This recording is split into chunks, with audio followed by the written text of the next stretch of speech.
Hi, my name is Dr. Emily Levy, and I am the founder and director of EBL Coaching. Today, I'm going to teach you a strategy that you can use with your child to help them build stronger reading comprehension skills.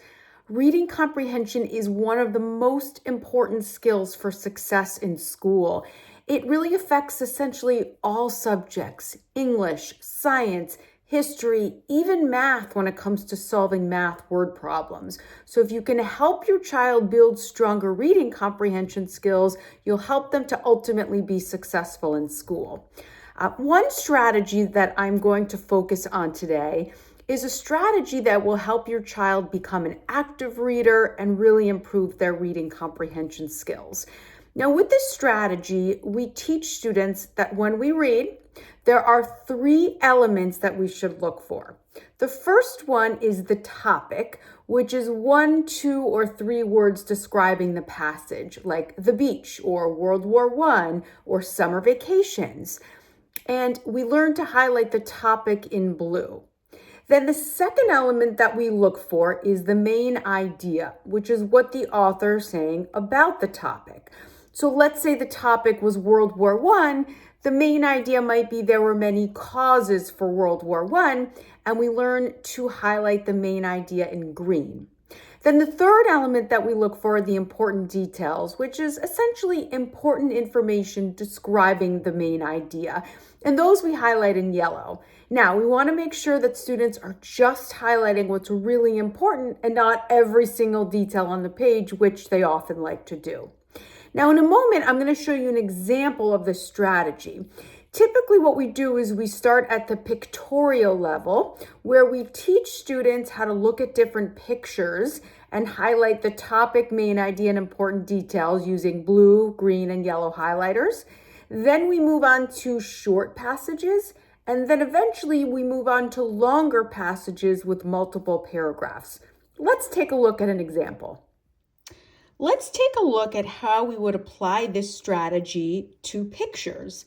This is something that we do with younger students when they're just starting out with this strategy.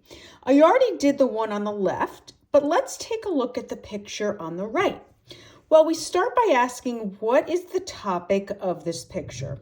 We look at the choices and we see that in this case, the topic would be doghouse. So we're going to highlight doghouse in blue.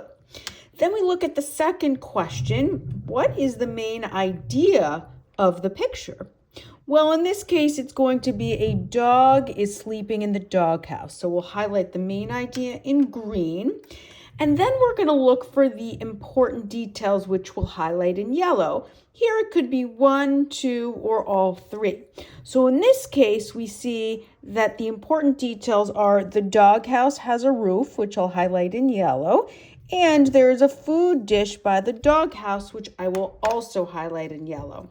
Now, once students have practiced this strategy with a lot of pictures, then they're ready to apply this strategy to passages with basic text. So let's take a look at the passage on the right. Now, we want to always make sure that the student reads the passage out loud before they do any highlighting. So once they've read this passage, the first thing they want to do at that point is identify the topic. In this case, we know topics are going to be dreams. So we're going to highlight the topic in blue. Then we're going to think about, well, what is this passage about? What is the main idea? Well, in this case, it would be few of my dreams. So we're going to highlight that in green. And then we're going to go through and highlight the important details in yellow. And we want to just highlight words and phrases and not full sentences if possible. So we might highlight swimming, sea of hot fudge, maybe another dream, running down a street, lying on a raft, middle of the ocean. So we want to practice this strategy using passages with basic text to really help students become an active reader. And then when they're ready, they'll be able to move on to passages with much more complex text and many more paragraphs.